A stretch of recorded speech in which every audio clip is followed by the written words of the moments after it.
it's fam. Welcome back to my channel, guys. ತಿರುಗೋ ಭೂಮಿಗೆ ಗೊತ್ತು ಕನ್ನಡಕ್ಕಿರುವ ಗತ್ತು. ತಿರುಗೋ ಭೂಮಿಗೆ ಗೊತ್ತು ಕನ್ನಡಕ್ಕಿರುವ ಗತ್ತು. ಕ್ರಾಂತಿಗೆ ತಿಲಕವನಿಟ್ಟ ನಾಡು ನನ್ನದು. ತಾಯಿಯ ಕೂಗಿಗೆ ಬಂದೆನು ಇಲ್ಲಿಗೆ. ಓಕೆ, ಈ ವಿಡಿಯೋ ಬಂದು ಪ್ರೀತಿಲಿ ಸೋತೋರಿಗೆ. ಪ್ರೀತಿಲಿ ಗೆದ್ದೋರಿಗಿಂತ ಸೋತೋರ್ ಪರ್ಸೆಂಟೇಜ್ ತುಂಬ ಇದೆ. ಸೊ ಇದರಿಂದ ಹೇಗೆ ಆಚೆ ಬರೋದು, ಹೇಗೆ ಇದ್ರ ಬಗ್ಗೆ ನಾನು ಕಮ್ಯುನಿಕೇಟ್ ಮಾಡಬೇಕು, ಅನಲೈಸ್ ಮಾಡಬೇಕು, ಹೇಗೆ ಆಚೆ ಬರಬೇಕು ಅಂತ ಕ್ವೆಶ್ಚನ್ ಮಾರ್ಕ್ ಹಾಕ್ಕೊಂಡಿರೋರಿಗೆ. ಫಸ್ಟ್ ಥಿಂಗ್, ಪ್ರೀತಿ ಸೋಲೋದಕ್ಕೆ 1000 ಕಾರಣ ಇರುತ್ತೆ, ಗೆಲ್ಲೋದಕ್ಕೂ ಅಷ್ಟೇ. But one main reason is equal effort. ಇಬ್ಬರು ಅದೇ ಎಫರ್ಟ್ ಆಗಿದ್ದಿದ್ರೆ ಇವತ್ತು ಈ ಸ್ಥಿತಿಗೆ ಬರ್ತಾನೆ ಇರಲಿಲ್ಲ. ಇಟ್ಸ್ ಓಕೆ, ಕರ್ಮ ಅಂತಾರಲ್ಲ, ಆಗಿದ್ದಾಗೋಗಿದೆ. ಅದನ್ನೇ ತಲೆಯಲ್ಲಿ ಇಟ್ಕೊಂಡು ನನಗಿನ್ನೇನು ಮಾಡೋಕ್ಕಾಗಲ್ಲ ಅಷ್ಟೇ, ಇನ್ನು ಮುಂದೆ ನಾನು ಏನು ಮಾಡಿದ್ರು ಇಟ್ಸ್ ಆಫ್ ನೋ ಯೂಸ್ ಅಂತ ಕ್ವೆಶ್ಚನ್ ಮಾರ್ಕ್ ಹಾಕ್ಕೊಂಡಿರೋರಿಗೆ ನೀವು ಅದೇ ಝೋನಲ್ಲಿದ್ದರೆ ನಿಮ್ಗೇನಾದರೂ ಬೆನಿಫಿಟ್ ಇದೆಯಾ? ಇವಾಗ ಹೇಳ್ಬೋದು, ಹಂಗಂದರೆ ಪ್ರೀತಿಲಿ ಸೋತೋಗಿದ ತಕ್ಷಣ ನಂಗೆ ಆ ಪ್ರೀತಿ ಅಂದರೆ ಇಷ್ಟನೇ ಇಲ್ಲ, ನನಗೆ ಪ್ರೀತಿ ಅಂದ್ರೇ ಆಗಲ್ಲ, ನಾನು ಇನ್ಯಾವತ್ತೂ ಯಾರನ್ನೂ ಪ್ರೀತಿಸಲ್ಲ, ಎಲ್ಲ ಮೋಸ. ಇವೆಲ್ಲ ಸ್ಟಾರ್ಟಿಂಗಲ್ಲಿ ಬಂದೇ ಬರುತ್ತೆ. ಬ್ರೇಕಪ್ ಆಗಿದ್ದು ಇನಿಷಿಯಲ್ ಸ್ಟೇಜಲ್ಲಿ ಎಲ್ಲರೂ ಬಾಯಲ್ಲೂ ಇದೇ ಬರೋದು. ಬಟ್ ಒಂದು ಸತಿ ನಿಮ್ಮ ಅಪ್ಪ ಅಮ್ಮ ನೋಡಿ, ಅವರು ಇದೇ ಥರ ಅಂದಿದ್ದಿದ್ರೆ ನೀವು ಇಷ್ಟು ನೆಮ್ಮದಿಯಾಗಿರ್ತಿದ್ರಾ? ಅವ್ರ ಮಧ್ಯೆ ಜಗಳನೇ ಆಗಿಲ್ವಾ? ಅವ್ರ ಮಧ್ಯ ಮನಸ್ತಾಪ ಅನ್ನೋದೇ ಬಂದಿಲ್ವಾ? ಅಂದರೆ ಅವರು ಸ್ಟಾರ್ಟಿಂಗಿಂದ ಅಷ್ಟೊಂದು ಚೆನ್ನಾಗಿದ್ರಾ? ಎಲ್ಲರ ಮಧ್ಯೆನೂ ಒಂದು ರಿಲೇಷನ್ಶಿಪ್ ಅಂದಮೇಲೆ ತಂದೆ ತಾಯಿ ಆಗಿರ್ಬೋದು, ಫ್ರೆಂಡ್ಸ್ ಆಗಿರ್ಬೋದು, ಅಕ್ಕ ತಂಗಿ ಆಗಿರ್ಬೋದು, ಅಣ್ಣ ತಂಗಿ ಆಗಿರ್ಬೋದು, ಜಗಳ ಅಂತೂ ಕಾಮನ್. ಬಟ್ ಆ ಜಗಳದಲ್ಲಿ ಯಾರು ವಿನ್ ಆಗ್ತೀರಾ, ಯಾರು ಸೋಲ್ತೀರಾ ಅನ್ನೋದಲ್ಲ. ಅಲ್ಲೇನು ಕಮ್ಯುನಿಕೇಟ್ ಮಾಡಬೇಕು, ಏನು ಸರಿ ಮಾಡಬೇಕು, ಎಷ್ಟು ಪ್ರಾಪರ್ ಕಾನ್ವರ್ಸೇಷನ್ ಇರಬೇಕು ಅನ್ನೋದು ಇಂಪಾರ್ಟೆಂಟ್. ನೀವು ಯಾವಾಗ ಅದನ್ನು ಗಿವ್ ಅಪ್ ಮಾಡ್ತೀರಾ ಆವಾಗಲೇ ಈ ಸ್ಥಿತಿಗೆ ಬರೋದು. ಇಲ್ಲ ಆ ಪರ್ಸನ್ ನಿಮಗೆ ಸೂಟ್ ಆಗಲ್ಲ ಅಂದಮೇಲೆ you must stop it there. Drag ಮಾಡೋದು ನೀವೇ, ಉಳಿಸ್ಕೋಬೇಕು ಅನ್ನೋರು ನೀವೇ, ಆಮೇಲೆ ಬೇಡ ಅನ್ನೋದು ನೀವೇ.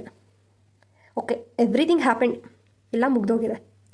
ಬಟ್ ಅಟ್ಲೀಸ್ಟ್ ಈಗಾದರೂ ಆ ಎನ್ವಿರಾನ್ಮೆಂಟ್ ಚೇಂಜ್ ಮಾಡ್ಬೋದಲ್ಲ. ಡಿಪ್ರೆಷನ್, ಕುಡಿಯೋದು, ಬೇಡದೇ ಇರೋ ಚಟಗಳಿಗಿಳಿಯೋದು, ಇದಕ್ಕೆಲ್ಲ ಹೋಗೋ ಬದಲು ನಿಮಗೆ ದೇವ್ರು ಕೊಟ್ಟಿರೋ ಆ ಪವಿತ್ರವಾದ ಟೈಮ್ನ ಒಂದು ಸತಿ ಪ್ರಾಪರಾಗಿ ಯೂಸ್ ಮಾಡ್ಕೊಂಡು ನೋಡಿ. ಒಂದು ಸತಿ step out of the environment. ಎಷ್ಟು ಖುಷಿಯಾಗುತ್ತೆ ಗೊತ್ತಾ ನಿಮಗೆ? ನೀವು ಎಷ್ಟು ದಿನ ಡಿಪ್ರೆಷನಲ್ಲಿ ಇರ್ತೀರಾ, ನಿಮ್ಮನ್ನು ನೀವು ವ್ಯಾಲ್ಯೂ ಮಾಡಲ್ಲ, ನಿಮಗೆ ನೀವು ನೋವು ಕೊಡ್ಕೊತಾನೆ ಇರ್ತೀರಾ, ಅಲ್ಲಿ ಗಂಟ ಏನೂ ಚೇಂಜ್ ಆಗಲ್ಲ. ಕೊನೆಗೆ ನಿಮ್ಮ ಜೀವನೇ ಹೋಗೋದು. ಅದಕ್ಕೆ ಕಾರಣ ಆದವ್ರಿಗಂತೂ 1% ಎಫೆಕ್ಟ್ ಆಗಲ್ಲ. ಯಾಕೆ ಎಫೆಕ್ಟ್ ಆಗಲ್ಲ ಹೇಳಿ? ಅವ್ರು ಎಫೆಕ್ಟ್ ಆಗೋ ಥರ ಇದ್ದಿದ್ರೆ ನಿಮ್ಮನ್ನು ಬಿಟ್ಟೋಗ್ತಿದ್ರಾ? ನಿಮಗೆ ಬೇಜಾರಾಗುತ್ತೆ ಅಂತ ಗೊತ್ತಿದ್ದು ಬೇಜಾರು ಮಾಡ್ತಿದ್ರಾ? ಯಾವಾಗ ಒಂದು ಥರ್ಡ್ ಪರ್ಸನ್ ಒಂದು ರಿಲೇಷನ್ಶಿಪ್ ಮಧ್ಯ ಬರ್ತಾರೋ ಆವಾಗಲೇ ಆ ರಿಲೇಷನ್ಶಿಪ್ ಹಾಳಾಗೋದು. You believe me or not. ಹಂಗೆ ಆದಮೇಲೂ ನಮಗೆ ನಾವು ವ್ಯಾಲ್ಯೂ ಮಾಡಿಕೊಂಡು, ನಮಗೆ ನಾವು ಕರೆಕ್ಟಾಗಿ ಟೈಮ್ ಕೊಟ್ಕೊಂಡು, ನಮ್ಮನ್ನು ನಾವು ಕೇರ್ ಮಾಡ್ಕೊಂಡಿದ್ರೆ ಮುಂದೆ ಒಂದು ದಿವಸ first sure, literally first sure they will regret ಆಗೇ ಆಗ್ತಾರೆ. ಯಾವಾಗ ನೀವು ಅವರಿಲ್ಲದೆ ಖುಷಿಯಾಗಿದ್ದೀರಾ ಅಂತ ಗೊತ್ತಾದಾಗ. ಬಿಕಾಸ್ ಅವ್ರು ನಿಮ್ಮ ಖುಷಿನೇ ಅಲ್ವಾ ಕಿತ್ಕೋಬೇಕು ಅಂತ ಇದ್ದಿದ್ದು, ನಿಮ್ಮ ನೆಮ್ಮದಿನೇ ಅಲ್ವಾ ಹಾಳು ಮಾಡಬೇಕಂತ ಇದ್ದಿದ್ದು. ಇವಾಗ ಅವ್ರಿಲ್ಲ ಅಂದರೂ ನೀವು ಅಷ್ಟು ನೆಮ್ಮದಿಯಾಗಿದ್ದೀರಾ ಅಂದರೆ that is where you won.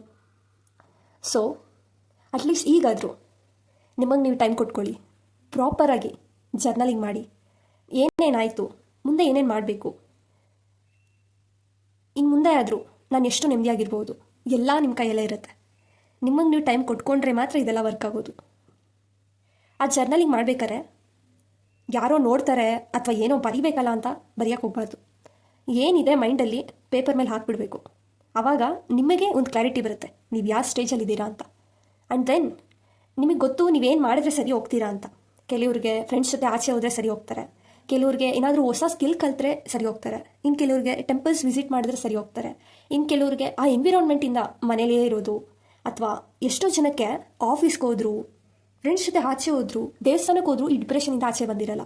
Because ಆ ಒಂದು ಥಾಟ್ನ ಪ್ರಾಸೆಸ್ ಮಾಡ್ತಾನೇ ಇರ್ತಾರೆ.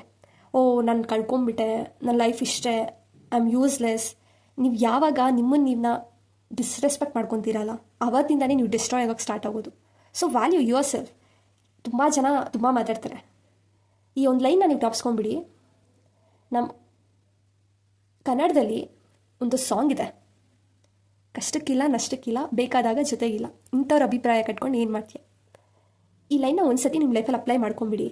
ನೀವು ಎಲ್ಲೋ ಇರ್ತೀರ. ನೀವು ಕೇರ್ ಮಾಡೋದು ಯಾರಿಗೆ? ಜನರಿಗೆ. ನೀವು ಬೆಳೆಯೋದು ಯಾರಿಗೋಸ್ಕರ? ಜನರಿಗೆ. ನೀವು ಡಿಪ್ರೆಷನ್ಗೆ ಹೋಗೋದು ಯಾರಿಗೋಸ್ಕರ? ಜನರಿಂದಾನೆ. ಯಾಕಂತ ಜನರು ಅವ್ರು ನಿಮಗೆ ಆ ಸ್ಥಿತಿಗೆ ತಗೊಂಡು ಹೋಗಲೇಬೇಕು ಅಂತ ಇರೋದನ್ನ ನೀವು ಎಲ್ಲಿ ಇಡಬೇಕು?